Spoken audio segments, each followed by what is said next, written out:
Streptococcus agalacti. Es este. Mayor a 3 meses. Y ya para los más Pneumoniae. grandecitos, estas opciones. Neisseria. Influenza, Neisseria meningitis o el Streptococcus. mismo Streptococcus pneumoniae. Este tipo de bacterias que están acá se caracterizan, independiente de cuál sea, que van a generar cuadros de meningitis agudos, es decir, que tienen una evolución de 4 horas. Eso es muy rápido cuando aparece el primer síntoma. 4 horas. ¿Sí? Son muy cortitas las evoluciones, entre 4 a 8 horas. Y se caracterizan o se les denomina por clínica como meningitis agudas, o sea, evoluciones muy cortitas.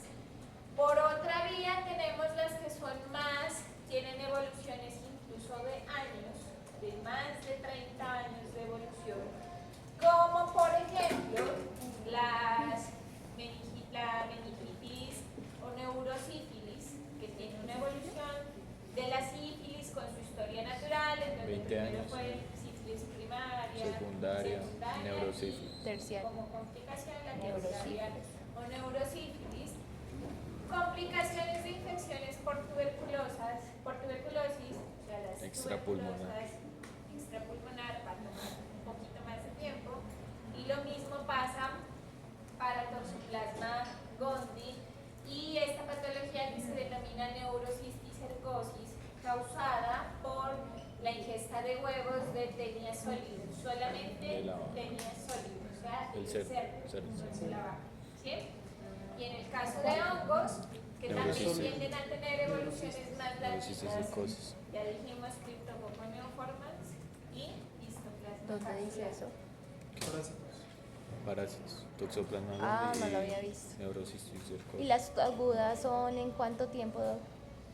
Esas agudas Súper también agudas. dependen de las cargas iniciales, pero se habla que en 4 horas vamos a tener un deterioro cognitivo importante de la persona.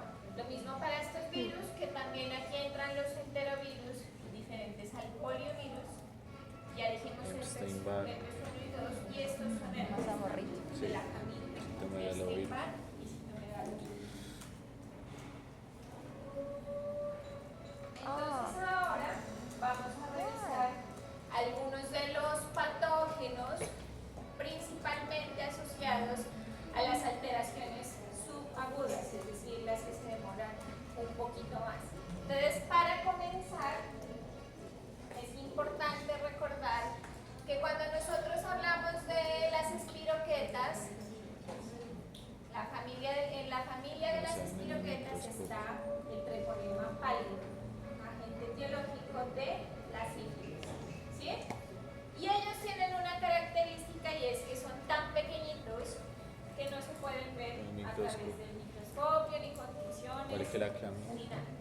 De manera que las pruebas gold estándar para su diagnóstico son pruebas serológicas, ¿sí?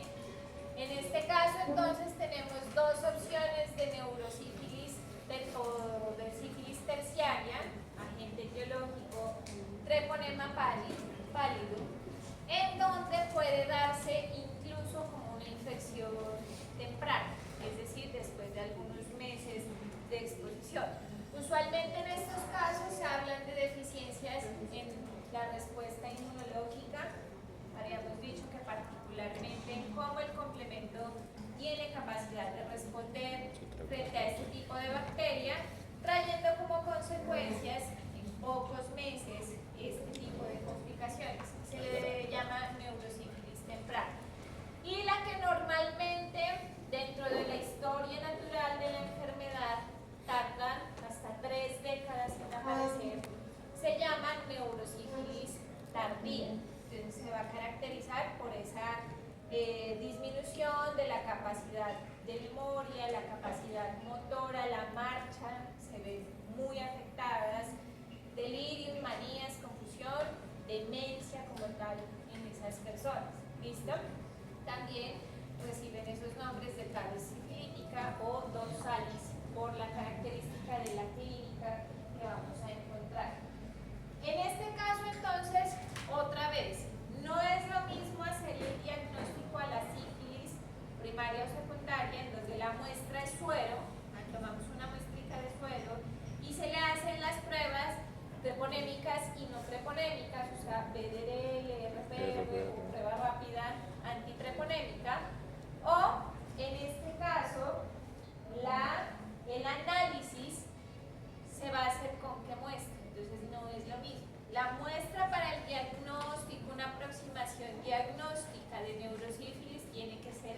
Líquido cefalorraquídeo. líquido cefalorraquídeo.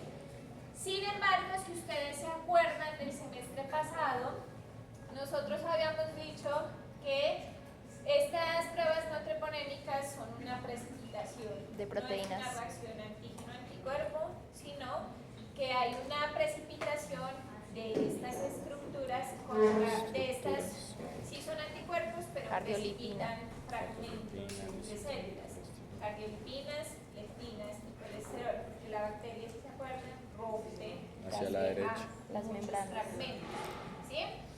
Como el líquido cefalorraquídeo, dentro de sus características es que tiene muchas proteínas, cuando yo las pongo en contacto con este reactivo, ellas solitas Se van a precipitan. precipitar. Entonces, hay unas condiciones importantes. El diagnóstico de la neurosífilis solamente se hace Con BDRL. con la ayuda de BDRL y esto hay que diluirlo, o sea, Sí. mezclarlo con solución salina para que por sí solo no se vaya a precipitar.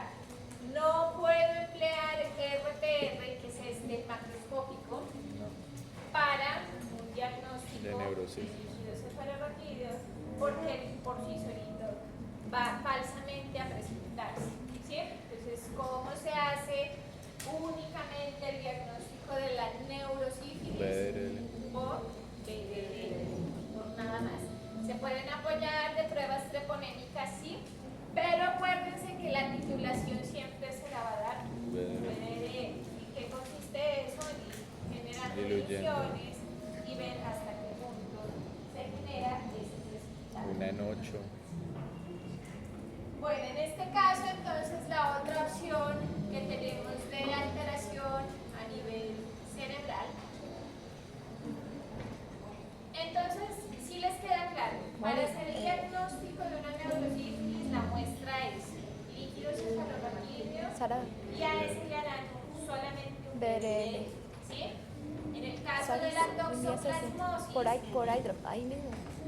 se habla que esas células bradizoitos que estaban en latencia se activan, bradizoitos o quistes tisulares, se activan, hay un Trofozoitos. incremento significativo del número de trofozoitos y ellos se hacen como una autoinfección en donde vuelven y pasan al intestino, tienen una circulación sanguínea, atraviesan barrera hematoencefálica y se van a alojar en el cerebro, generando daños que son visibles a través de una tomografía axial computarizada. Entonces, ¿cómo van a hacer un diagnóstico de una toxoplasmosis cerebral? El paraclínico es Líquido. no Para es que No, laboratorio no, tomografía. medio diagnóstico. la forma de diagnosticar esta toxoplasmosis, porque la toxoplasmosis No es un paraclínico. normal es con los anticuerpos IgM, IgA, IgG, hábitos de IgG, pero aquí no sirve. Lo que sirve es la observación del daño del tejido a través de una imagen. Ese es el principal. En sífilis, el BDRL únicamente, neurosífilis. Acá, una tomografía. En el ¿Sabes? caso Creo del que- Cryptococcus neoformans o Gatti, cuando está en forma de levadura, No me llegó. este hongo se llama criptococo, pero cuando está en forma alargadita, en forma micelar, de micelio, recibe otro nombre, pero es la misma cosa. Ya acuérdense, por eso es que los hongos son tan, Neoformas. porque tienen dos nombres. IFAS. ¿Sí? En forma de hifas tiene otro nombre. Y su principal característica, en este caso, es que tiene una cápsula, es encapsulado también, y como es un hongo es mucho más grande que las bacterias. Entonces, cuando yo les pongo tinta china, ¿qué es la tinta china? Es literalmente la tinta de un lapicero. Cuando ustedes han visto esos frasquitos, eso. Entonces uno le pone una gota de eso al líquido cefalorraquídeo, lo observa a través del microscopio. Quedan marcadas. Y como esa cápsula protege tanto a ese microorganismo, Se pinta.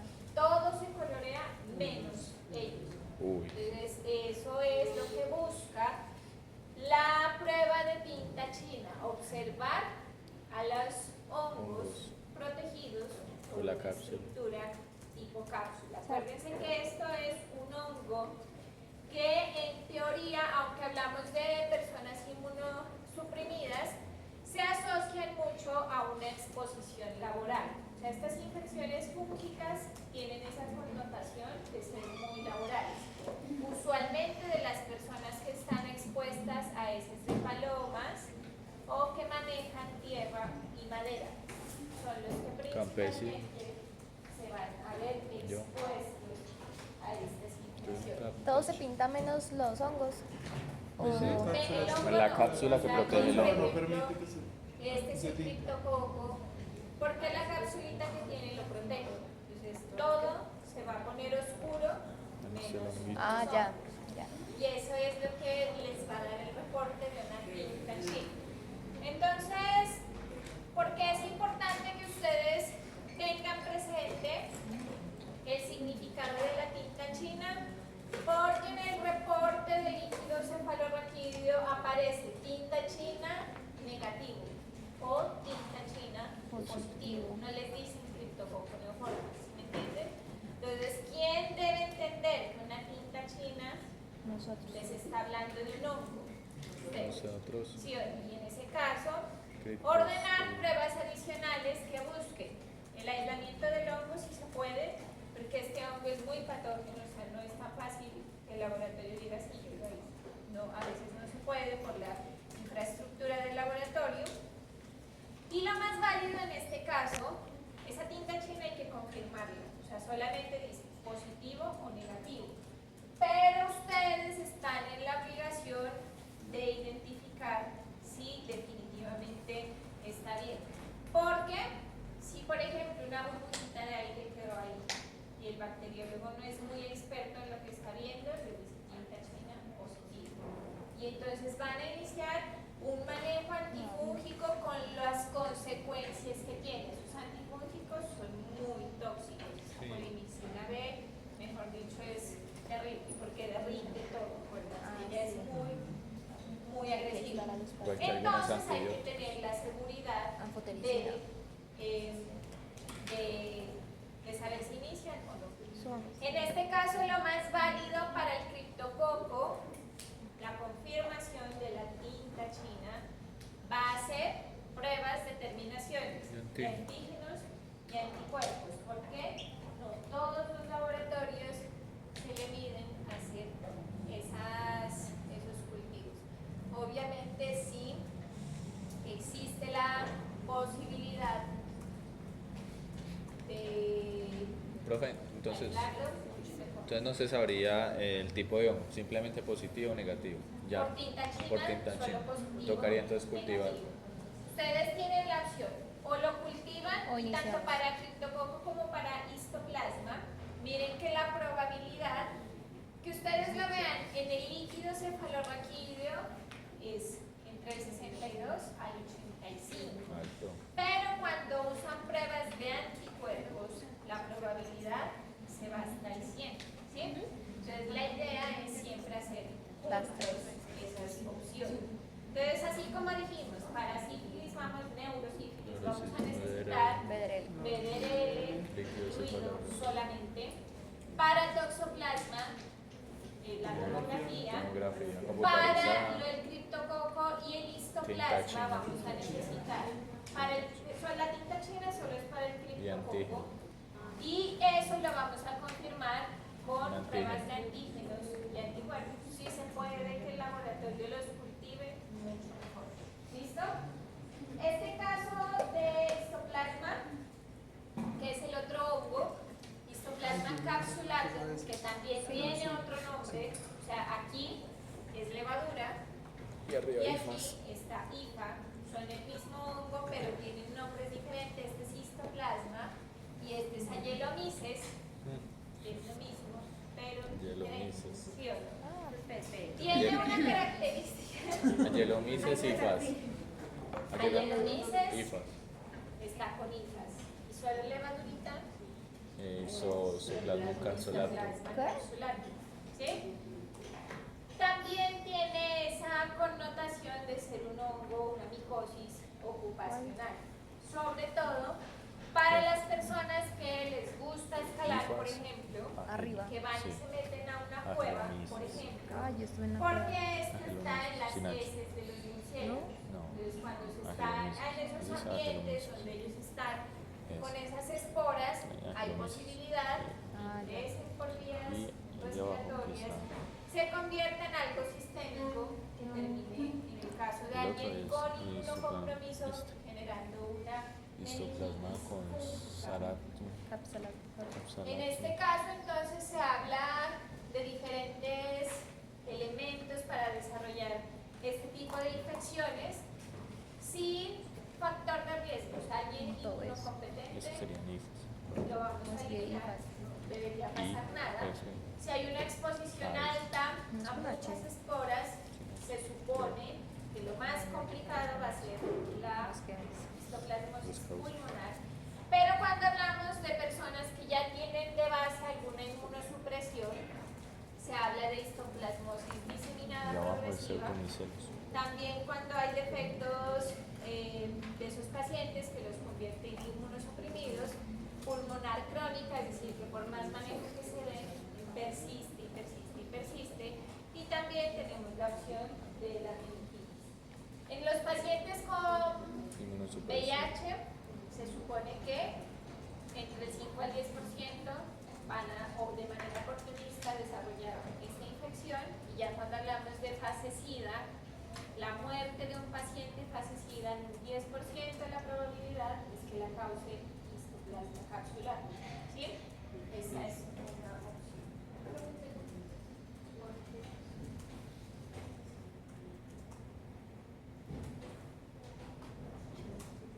O sea que no es tan común. Bueno, entonces, finalmente. Atenia La sólida. tenia. Ahorita sí, finalmente. Vamos a hablar de la neurocisticercosis. Ustedes saben que exponernos a la carne de cerdo que esté infectada con este parásito nos da dos posibilidades de infección. ¿Sí? Lo más común es que se vaya a presentar un cuadro de teniosis. ¿Qué significa una infección de teniosis? Que usted ingirió una carne contaminada medio cruda de un cerdo que tenía No, yo sí no me los lo como crudo. cisticercos, o sea, en su músculo está el parásito, la Sí, larva. no me lo como crudo. Esa No. larva atraviesa su tracto gastrointestinal y crece en el intestino. Va a liberar proglótides, que son fragmenticos, esto que está aquí, del gusano, y también va a liberar a través de materia fecal huevos. ¿Cierto? Entonces, eso se llama teniosis, cuando la infección es de tipo intestinal.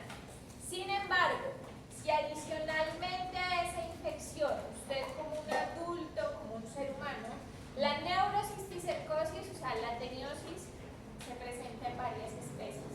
¿Qué significa? Que tiene ese círculo de intestinal orofecal en varias especies. ¿Sí? Sin embargo, la neurocisticercosis solamente le pasa al Ser humano. humano. Esa sí solamente es una infección del humano. ¿Cómo se supone que se da una neurocisticercosis? Cuando esa persona ya tiene la infección, como a través de su materia fecal va a eliminar no solo el con que se infectó, con el cerdo, con larvas Larvas. de la carne de cerdo, ¿sí o no? Y esas larvas se llaman cisticercos. Entonces se consumen y se transforman en eso. Eso no sabía. Pero esa persona con el tiempo Cisticercosis. va a liberar huevos. Si hay malas condiciones higiénicas, esos huevos No, es que no se pueden ve. digerirse nuevamente, o sea, hay una autoinfección, por eso se habla que solo es de humanos. Usualmente, ¿a quién le va a pasar esa infección? A la misma persona o a su núcleo Ya familiar. lo encontré. ¿Sí?